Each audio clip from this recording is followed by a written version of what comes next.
Oil, the heart of the Venezuelan economy. The statistics are awesome. Venezuela is South America's biggest oil producer and the world's third largest oil exporter. PDVSA, the national company running the industry, is immense. Oil accounts for nearly all the country's exports. More than 500 million barrels sold abroad pump some $10 billion into the Venezuelan economy every year. It should mean an unparalleled success story, but the figures add up to very little to most Venezuelans. And a new law which came into effect on the 1st of January is threatening the industry's future. It says state-owned PDVSA must hold a minimum 51% stake in all future joint venture projects. It's scaring off private money, worried about interference from a volatile government in an already volatile industry. At the offices of PDVSA, the reaction is predictably muted. But even here, there are fears about the politicization of the industry. Luis Pacheco, executive director, knows the inherent instability of the industry makes long-term planning difficult. Political decisions over all-important production levels just make it more so. Well, that's something that is related with the policy of the government, and that's something that we do not control ourselves. That's the levels of production is something that is a political decision. We are the implementation, the operators of that decision. Venezuelan President Hugo Chavez has earned an international reputation as a maverick. In August 2000, he visited Iraq, the first foreign head of state greeted there after the Gulf War. In Tripoli, Libyan leader Muammar Gadhafi greeted the South American leader like a long-lost brother. His foreign trips were garnering publicity, but little else other than American displeasure.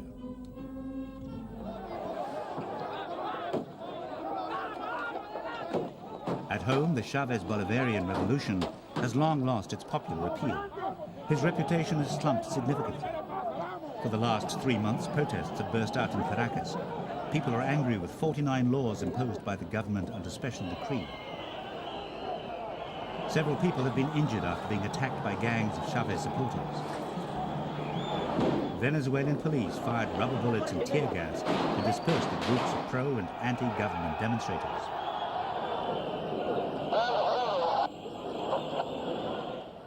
Caracas, home to more than 5 million people, is center stage. Petrodollars have changed this quiet colonial city into a commercial and industrial hub. Historically, Venezuela has been one of South America's more stable democracies. It was home to the liberator Simon Bolivar, the principal leader in the struggle for South American independence from Spain. Bolivar is the symbol of President Chavez's fifth Republican movement.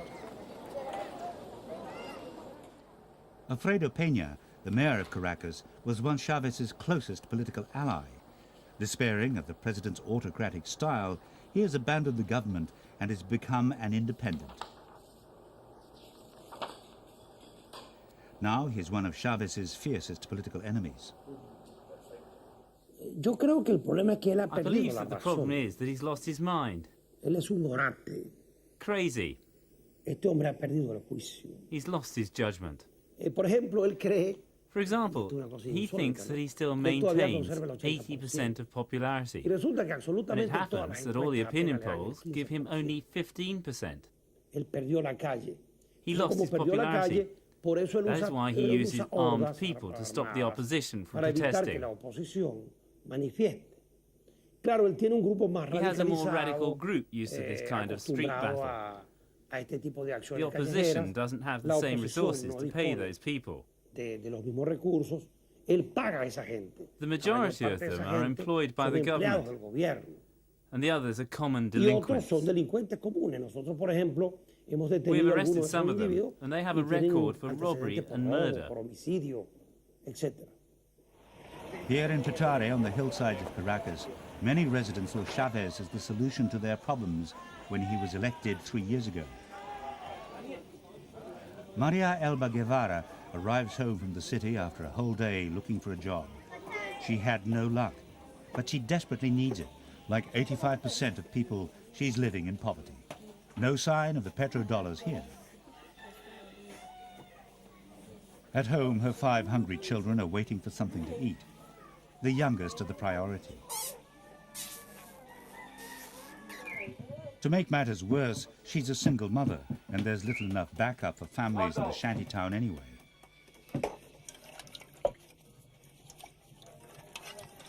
The human basics aren't here. There's no running water or sewerage.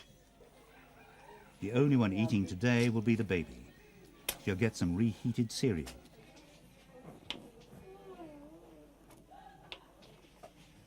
Mariano will have to wait. After Chavez came to power, Maria thought her quality of life would improve. Like many Venezuelans, she thought the Bolivarian Revolution was the answer to her prayers. 80% of people had supported Chavez. Now polls say 80% are against him. Bueno, claro que sí lo pensé, porque, cónchale, porque tantas cosas que han venido. I thought Chavez had the answer. He was a new president with so many resources. I believed in that. Por lo menos yo, en At the principio, beginning, I was a little cautious, pero yo but dije, then I said, maybe they'll change us. And look how many times he has been in power and y veía el nothing. tiempo que tiene y no vemos nada, porque They siempre se always olvidan de forget about nosotros por us, aquí, always. siempre. Y And ahora, now we are still y ahora waiting. menos, pues estamos esperando y nada. The only Puro thing he hablar, porque lo does que hace is pura to speak. cadena. Speak all day Pura long on cadena, puro TV. hablar. Chavez's power base is crumbling, but he's threatened to continue as president until 2020. His opponents have gone as far as to attempt to have him declared mad. He's promised internal cleansing of his party to staunch the government ills. Some fear democracy is under attack. Nobody yet seems to have found the solution for turning Venezuela's abundant resources to the benefit of its population. Certainly not Hugo Chavez and his Bolivarian revolution. He looks set to pay the political price.